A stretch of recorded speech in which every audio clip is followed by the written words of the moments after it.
Kembali di Sapa Indonesia Malam bersama saya Friska Clarissa. Seorang perempuan di Kabupaten Bandung disekap dan dianiaya selama 3 tahun hingga kondisinya memprihatinkan.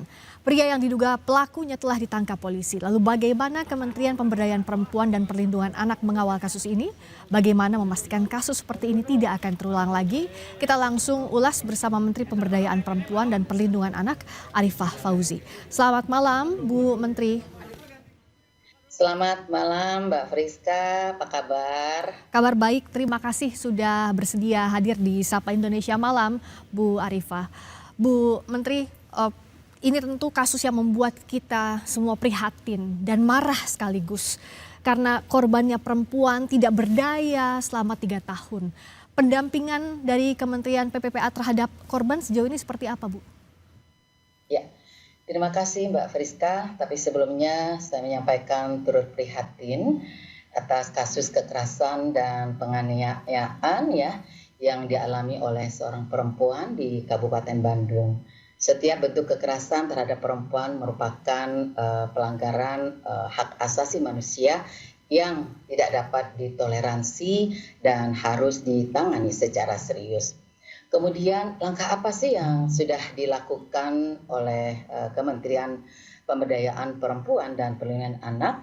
Tentu saja kasus ini menjadi perhatian serius dari kami karena korban ini diduga mengalami kekerasan yang berlangsung dalam jangka waktu yang panjang sekitar 3 tahun. Dan menimbulkan dampak fisik maupun psikologis yang sangat berat.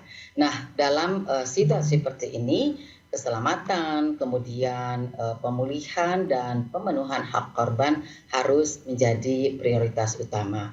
Kami dari Kementerian terus berkoordinasi dengan pemerintah daerah, unit pelaksana teknis daerah perlindungan perempuan dan anak (UPTD PPA), kemudian aparat penegak hukum, tenaga kesehatan, pekerja sosial, psikolog, serta lembaga layan terkait untuk memastikan bahwa korban memperoleh layanan secara komprehensif. Jadi layanan yang kami berikan ini meliputi perlindungan, kemudian penempatan di rumah aman apabila diperlukan, kemudian pendampingan psikologis untuk memulihkan trauma, dan juga tentunya pendampingan hukum sejak proses pelaporan hingga persidangan. Nah, pendampingan sosial serta pemenuhan kebutuhan dasar korban. Nah, apabila terdapat hambatan penyediaan layanan di daerah, maka kami dari kementerian dapat memfasilitasi sistem rujukan agar korban tetap mendapatkan layanan yang dibutuhkan. Begitu, Mbak Friska. Ya, sekarang tentu ini yang jadi fokus utama bagaimana mendampingi korban memulihkan kondisinya. Tapi bicara soal kasus ini, Bu, 3 tahun, tentu perasaan kita semua seandainya ini terdeteksi sejak awal, seandainya tidak berlarut-larut karena terbayang bagaimana penderitaan yang dialami oleh korban. Sebenarnya menurut Kementerian Pemberdayaan Perempuan dan Perlindungan Anak, apa yang jadi kendala terbesar untuk mendeteksi kasus di ranah personal, Bu? Hubungan toxic relationship ini? Iya, tantangan terbesarnya karena kekerasan dalam hubungan personal ini terjadi di ruang yang tertutup dan berlangsung secara berulang. Nah, dalam banyak kasus ini biasanya pelaku tidak hanya menggunakan kekerasan fisik, tetapi juga membangun kontrol yang kuat melalui intimidasi, kemudian ancaman, manipulasi psikologis, hingga isolasi sosial yang membuat korban kehilangan akses untuk mencari pertolongan. Jadi korban ini dibuat sedemikian rupa tidak berdaya, kemudian sehingga dia tidak punya cara bagaimana caranya untuk dia bisa meminta pertolongan. Kemudian pelaku ini sering melakukan yang namanya honeymoon phase yaitu ketika setelah dia melakukan kekerasan kemudian nih biasanya cenderung pelaku minta maaf, kemudian menunjukkan perhatian berlebihan atau menjanjikan perubahan, sehingga kondisi inilah yang menimbulkan harapan palsu sehingga korban tetap bertahan dalam hubungan tersebut dan sulit melepaskan diri dari situasi yang dialami. Selain itu juga ini bisa dideteksi juga bahwa banyak kasus terdapat relasi kuasa yang sangat kuat. Pelaku berupaya mengendalikan kehidupan korban, membatasi komunikasi dengan keluarga atau teman, bahkan memutus akses korban terhadap lingkungan luar. Situasi inilah yang membuat kekerasan menjadi semakin sulit terdeteksi. Nah, Mbak Friska, ada faktor lain yang menjadi tantangan kita karena masih adanya anggapan bahwa persoalan dalam hubungan secara pribadi ini adalah urusan pribadi. Padahal ketika sudah terdapat unsur penyekapan seperti ini, apalagi ada penganiayaan yang menurut saya tidak berperi kemanusiaan ini bukan lagi persoalan privat ya, ini melainkan tindak kekerasan yang harus segera dihentikan dan dilaporkan. Hanya saja mungkin si korban ini tidak tahu bagaimana caranya karena sudah terbelenggu dengan janji-janji atau sikap-sikap palsu yang ditampakkan atau dimunculkan oleh si pelaku. Ya. Yang kita harapkan kan jangan sampai ada kasus serupa terulang. Sebenarnya apa yang bisa masyarakat lakukan dalam kondisi seperti itu ataupun keluarganya untuk menghindari terjadinya kasus seperti ini, Bu? Dalam waktu yang sangat lama, tentu kita harapkan rantai seperti ini bisa diputus, Bu Menteri. Ya. Tentu kita berharap ya bahwa kesadaran masyarakat untuk berani melaporkan bila melihat ada dugaan kekerasan terhadap perempuan. Bukan hanya kita mengalami ya, tetapi ketika kita melihat ada sesuatu yang aneh gitu. Ini baiknya sih masyarakat untuk bisa terus berani untuk menyampaikan. Karena kalau kita lihat dari cerita yang disampaikan bahwa si korban ini berpindah-pindah tempat diajak oleh si pelaku, ini sebetulnya untuk menghilangkan atau menghilangkan kecurigaan. Nah, kasus ini sebetulnya menjadi pengingat bagi kita semua bahwa kepekaan sosial terhadap tanda-tanda kekerasan perlu terus diperkuat. Dalam banyak kasus korban mengalami isolasi, kemudian pembatasan komunikasi atau ketakutan yang membuat kondisi yang dialaminya tidak mudah diketahui oleh orang lain. Oleh karena itu kami berharap masyarakat perlu semakin peka ketika melihat adanya indikasi seseorang mengalami pengendalian yang berlebihan, kehilangan kontak dengan keluarga dalam waktu yang cukup lama dan menunjukkan ketakutan yang tidak wajar atau mengalami perubahan perilaku yang mencolok. Nah, kepedulian dan pelaporan cepat dapat menjadi